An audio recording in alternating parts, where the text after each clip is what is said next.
Good morning. Rich Nass with Open Systems Media here for our weekly chat with Ray Zinn. Hello, Ray. How are you? I'm doing just fine. How are you doing this morning? Doing just fine. Thank you very much. The topic for today or this week is something that I'm going to bet that you don't adhere to.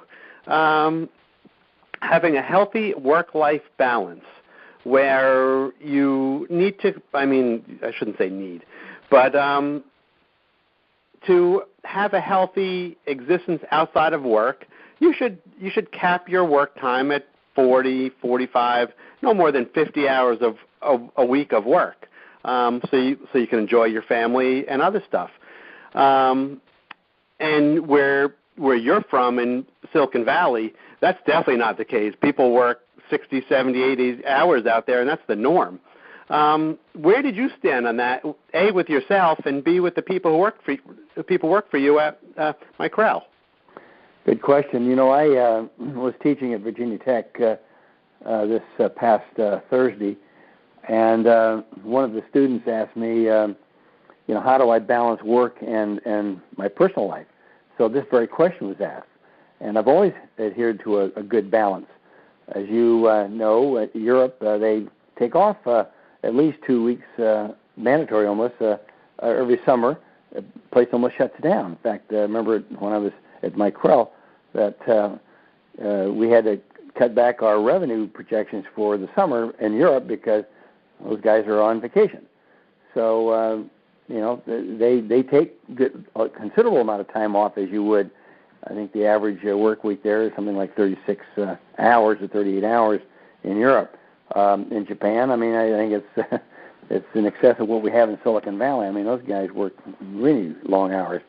What I tell people when I do my consulting, I tell them that working more than 10 hours a day is really ridiculous because you're not effective.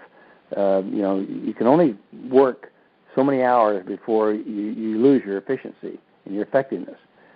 So in my book, Tough Things First, that I wrote and got published by McGraw-Hill last November, I talk about if you do the tough things first, get those out of the way, then your efficiency is going to improve by 20%. Therefore, you can have a balanced work life with your personal life. So I made it a habit. I never worked, even though Micrel was highly successful, I never worked more than 10 hours a day. And I never worked Saturday and Sunday, never. And the reason I could get away with that here in this heated Silicon Valley is because of the fact that I was more efficient with my time. And I just got rid of all those things I didn't want to do first, didn't procrastinate. And, of course, if you don't procrastinate, you do have more time. So that's how I did it. And people when I consult, I tell them, you're going to have a better, a more efficient and effective company if you don't demand that your employees work more than 10 hours a day. And the people who work for you, they were never working more than 10 hours a day? By and large, they didn't. By and large, my people worked around 10 hours a day. Okay, very good. I think that's great. You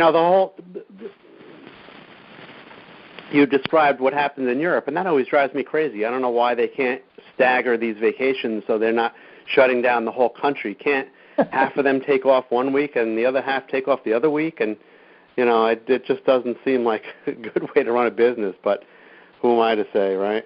Well, that's culture there. They call it cultural relativity. That's what they call it. And so, if you plan for it, if you know that those countries or those companies are going to be down for those 2 weeks, and you plan for it, I think you can work around it. As I said, we used to cut back our revenue projections for Europe in the July-August time frame because they all shut down. They all take the time off. By the way, in Asia, during Chinese New Year, those guys are down for 2 weeks. So, cultural relativity, that's what they call it. Yeah, it's a very good point. Very good point. Okay. I'd be curious to see what people say about this because, like I said, I think that the folks out in Silicon Valley would love a 50-hour week. That would be a breath of fresh air for them. But that's a habit, Rich. They think they have to do that because they think the that their investors are pushing them to do it, and they do it just not because that it's necessary. They do it because they feel it's kind of the culture. In other words, that's the way you're successful. And you give up your family. You say, I've sacrificed my family. I've worked, 60 hours a week, and da da da da. And they feel proud about that. They feel great. And the divorce rate is as high as anywhere else in the nation here in Silicon Valley because of it. I think that's an excellent point. I really do. You're taking somebody's money. Taking money from an investor. You almost get guilted into working those hours. That's exactly. I've heard them tell me that. I've heard. Yeah. I know they say that, and I try to tell them that this is not good, and you're not going to be as effective. We ran Micrel for 37 years with only one loss out of 37. So it's a world record, as you would. And we did it without having to ruin our families or our own personal lives. Very good, very good. Okay, I guess that wraps up this week's call, Ray. I hope you have a wonderful day. Well, thanks for inviting me once again, Rich. My pleasure. That was Ray Zinn. He's the longtime CEO of Micrel, and I'm Rich Nass with Open Systems Media. Have a great day, everybody.